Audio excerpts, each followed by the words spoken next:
do anything. So finally Elijah gets up, right? Says, okay. And the Bible tells us it's about 3 o'clock in the afternoon. It's the time for the evening sacrifice. And so on this altar, he says to a servant, okay, I want you to go, and this altar is made up of wood with a sacrifice on top and a trench around it. And he says, go get some water, pour it over. Now, a lot of you might have gone camping before. And so you know, if you're ever trying to make a campfire, the last thing you want to use is wet wood, right? Because wet wood will not light a fire. Elijah says, go, get some water, pour it on top of the whole thing. And I'm wondering if the servant's thinking, you do realize wet wood, fire, don't really mix, don't really work.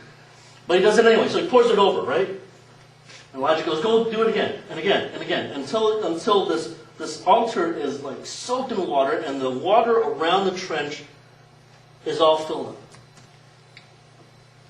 And then Elijah prays. And all he hears, I can almost see it. It's like a moment of silence, right? You don't know what's going to happen. And then you can almost look up and see, this little red dot coming down. And you're wondering, what is that? That's not usually there. Right? And it's getting bigger and bigger and bigger and bigger. And all of a sudden they realize, oh my goodness, there's a ball of fire coming down. Right? And then it comes down, takes everything, swallows it all up, and almost like this fiery tornado, and sucks it all in, right?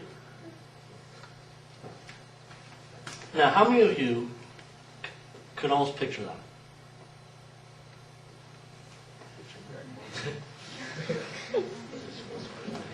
See, that's the thing.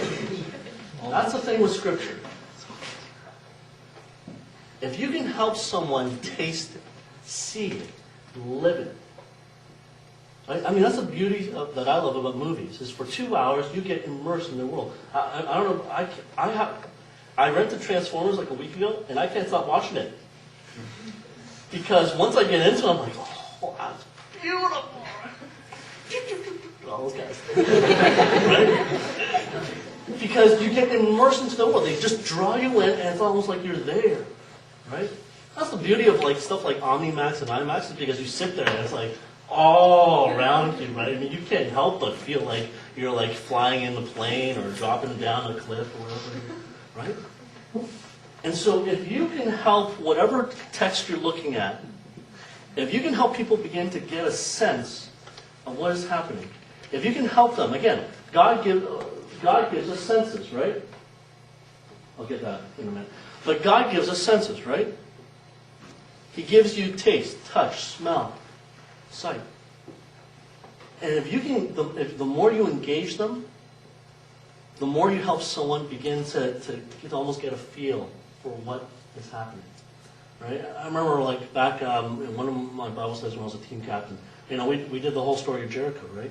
So we had, the whole team surrounding this set of chairs, doing the chant stuff and marching around, right? And I remember we had our coach was hilarious because he's playing his own little bugle trumpet and all this kind of stuff. Right? And again, people got into it because they're living the story. They're in a part of it. They're sensing what was Joshua going through, when he had all these people going around and stuff, right?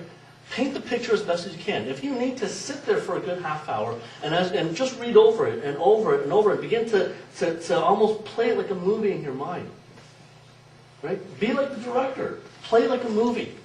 If you need to, if this helps you, draw little storyboards of what's happening. Because the more clear it becomes in your mind, the more vivid it is in your imagination, the more you can help your team experience that. That's one of the biggest powerful things I find about Bible studies. If you can help them actually see what's going on, then it's that much easier to help them to see what was God doing and how's that applicable to us today. All right?